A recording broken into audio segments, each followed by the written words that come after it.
کہ معاذ اللہ کم قیمت تھا، میں نے اس لیے سمیٹا ہے کہ تو نجس ہے، ناپاک ہے، ابھی کلمہ نہیں پڑھتا۔ اور یہ اس رسول کا بستر ہے کہ جو بستر میں موجود ہوتے ہیں تو جبریل امین قرآن لے کے تشریف لے آتے ہیں، ذرا وجود اس قابل نہیں کہ یہاں بٹھایا جائے۔ نبی پاک صلی اللہ علیہ وسلم کی بارگاہ تک ابو سفیان آئے۔ ابو سفیان کہتے ہیں مجھے امید نہیں تھی، ابھی سوچ نہیں نہ بدلی تھی، کہتے مجھے امید نہیں تھی، میرا خیال تھا وہ شکوے کریں گے، شکایتیں کریں گے، وہ کہیں گے تم نے بھی تو بڑا کچھ کیا ہے نا۔ ابو سفیان کہتے ہیں میں قربان جاؤں، میں نے یہ رنگ دیکھا تو مدینے کی فضا ویسے ہی بڑی ٹھنڈی تھی، لیکن مصطفیٰ کریم کے ساتھ جب میں نے بات کی تو میرے وجود پر گریا طاری ہو گئی، میرے اوپر کیفیت طاری ہو گئی، میں تڑپنے لگا۔ کہتے ہیں میں نے کہا محبوبہ میں آیا ہوں، آپ کا کلمہ پڑھتے ہی سمامہ نے گندم بند کر دی ہے، بارشیں رک گئی ہیں، مکے کے لوگ بھوک اور پیاس سے مرنے لگے ہیں، محبوبہ بیٹیاں روتی ہیں، یا رسول اللہ مائیں ان کی چھاتیوں میں دودھ خشک ہو گیا ہے، بچے بلکتے ہیں۔ ابو سفیان کہتے ہیں میں دشمن تھا، سارے مکے کے لوگ دشمنی کرتے تھے، لیکن جب میں نے یہ لفظ کہے نا، اچانک میری نظر اٹھی تو مصطفیٰ کریم کی تو آنکھیں آنسو برسا رہی۔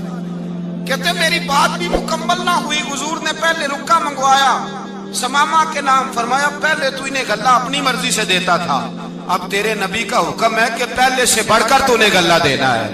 اور پھر میرے مصطفیٰ نے ہاتھ اٹھائے۔ اور بھائی مشکل ہوتا ہے، مشکل ہوتا ہے، سگے بھائی کے لیے لوگ دعا نہیں کرتے، کہتے میرا شریکہ ہے، ساس بہو کے لیے بہو ساس کے لیے دعا نہیں مانگتی، کہتے اختلاف ہے، لوگ لوگوں کی زندگی نہیں مانگتے، بیماری میں شفا نہیں مانگتے۔ ابو سفیان کہتے ہیں آمنہ کے لال تیرے قربان جاؤں۔ حضور نے ہاتھ اٹھائے اور کہا اے اللہ مکے کی سنگلاخ پہاڑیوں پہ بارش برسا، اے اللہ کھیتیاں ہری کر دے، اے اللہ ماؤں کی چھاتیوں میں دودھ بھر دے، اللہ عورتوں کو تازگی دے دے، بچوں کو رانائی دے دے، پھلوں پھولوں کو تازگی دے دے۔ ابو سفیان کہتے پہلے حضور رو رہے تھے، اور جب نبی پاک کی دعا دیکھی تو میں نے رونا شروع کر دیا، میں نے رونا شروع کر دیا۔ کہتے واپس آیا تو وہ احساس کہ یار یہ میں کس شخص سے مل کے آیا ہوں، یہ کس قسم کے آدمی سے مل کے آیا ہوں، یہ کیسا رنگ ہے، یہ کس قسم کا انداز ہے کہ جس کو میں پتھر مارتا رہا وہ میرے لیے دعائیں لے کے بیٹھا ہوا ہے، جس کو ساری زندگی ستایا ہے وہ میرے بچے کے لیے روتا ہے، میری بیٹی کے لیے اس کی آنکھ میں آنسو ہیں، وہ ہمارے لیے تڑپ رہے ہیں۔ میرے بھائیوں، ابو سفیان کہتے ہیں پھر دوسرا جلوہ میں نے تب دیکھا جب حضور مکے آئے، اور میں تو آخر تک لڑنے آیا تھا نا، حدیبیہ تک۔ کہتے ہیں جب رسول پاک مکے آئے اور حضور نے اعلان معافی کیا تو بنتا تو یہ تھا کہ مجھے سزا ملتی، لیکن میرے مصطفیٰ کریم نے فرمایا جو ابو سفیان کے گھر میں چلا جائے گا میں اسے معاف کر دوں گا۔ کہتے ہیں میں نے کہا یہ میرے لیے کس قسم کی سزا تجویز کی ہے کہ میں عمر بھر دشمنی کرتا رہا اور یہاں رنگ عجیب ہے۔ حضور نے میرے لیے ہی اعزاز لکھ دیا، فرمایا جو ابو سفیان کی حویلی میں داخل ہو گیا میں نے معاف کیا۔ ابو سفیان کہتے ہیں پتہ نہیں کتنے پردے تھے جو اٹھ گئے، پتہ نہیں کتنی منزلیں تھیں جو طے ہو گئی، پتہ نہیں کتنے جلوے تھے جن کا نظارہ ہو گیا، اور میں نے غور سے چہرہ دیکھا تو میری آنکھوں سے پٹی اتر گئی، اور مجھے عبداللہ کے یتیم بیٹے کے پیچھے محمد الرسول اللہ کے جلوے نظر آنے شروع ہو گئے۔ اخلاقی قدریں جب موجود رہتی، یہاں تو لوگ مرے ہوئے شخص کو مارتے ہیں، یہاں تو سڑک پر کتنی کراوٹ ہے اور کتنا گر گیا ہے، اخلاق ان لوگوں کا ایکسیڈنٹ ہو گیا ہے، ٹرین کی پٹری سے اتر گئی ہے، چیخ و پکار ہے، آہیں ہیں، تڑپنا ہے، رونا ہے، سسکیاں ہیں، ماں کا بازو کٹا ہے پر وہ چیختی ہے ذرا میرے بیٹے کا پتہ کرو، باپ کی آنکھوں میں ریت پڑ گئی ہے پر وہ تڑپتا ہو میرا بیٹا تھا، چیخ و پکار ہو رہی ہے۔ پر ظلم ہے اس قوم کا کہ جو بچانے والے آئے ہیں وہ پہلے آتے ہی ان کی جیبیں ٹٹول رہے ہیں، ان کے بٹوے دیکھ رہے ہیں، گری ہوئی عورتوں کے، یہ آپ اٹھا کر دیکھیے اخبارات، عورتوں کے گری ہوئی عورتوں کے کانوں سے بالیاں نوچی گئی اور ان کے کان تک کٹ گئے۔ یہ اس قوم کا حال ہے۔ اقبال کہتے ہیں جنہیں آتا نہیں دنیا میں کوئی فن تم ہو اور بیچ کھا خیال رکھتے تصورات کا۔ او بھائی اس سے بڑا اخلاق کا مظاہرہ کہاں سے لینے جاؤ گے؟ قیامت کے لال فرماتے ہیں میرا دل کرتا ہے نماز لمبی پڑھاؤں، نماز اللہ کی نماز، دل کرتا ہے لمبی نماز پڑھاؤں، میں لمبی لمبی سورتیں تلاوت کروں، میں کھل کے رب کریم کا قرآن پڑھوں، میں اللہ تبارک و تعالیٰ کے قرآن مجید کے ذائقوں میں کھو جاؤں۔ لیکن حضور فرماتے ہیں نماز میں کسی بچے کے رونے کی آواز آتی ہے، کسی بوڑھے کی ہائے کی آواز آتی ہے، کسی بیمار آدمی کی ہائے کی آواز آتی ہے۔ نبی پاک فرماتے ہیں میں اللہ کی نماز چھوٹی کر دیتا ہوں، اللہ کے بندوں کا خیال کرتا ہوں، میں رب کی نماز چھوٹی کر دیتا ہوں، رب کریم کے بندوں کا خیال کرتا ہوں۔ خدا کے بندے تو ہیں ہزاروں، بنوں میں پھرتے ہیں مارے مارے، میں اس کا بندہ بنوں گا جس کو خدا کے بندوں سے۔ میرے حبیب کریم سید عالم صلی اللہ علیہ وسلم نے فرمایا اللہ کریم نے بندے کو مخلوق کو پیدا کرنے سے پہلے جو تحریر سب سے پہلے لکھی تھی نا، اللہ نے اپنے پاس جو جملے سب سے پہلے لکھے تھے بندے بنانے سے بھی پہلے، وہ فکر یہ تھے کہ ان رحمتی سبقت اعلی غضبی، رب کریم نے لکھا تھا بے شک میری رحمت زیادہ ہے، میرا غضب زیادہ نہیں ہے۔ اس نے لکھا تھا کہ میری رحمت ہمیشہ میرے غضب پر غالب رہے گی۔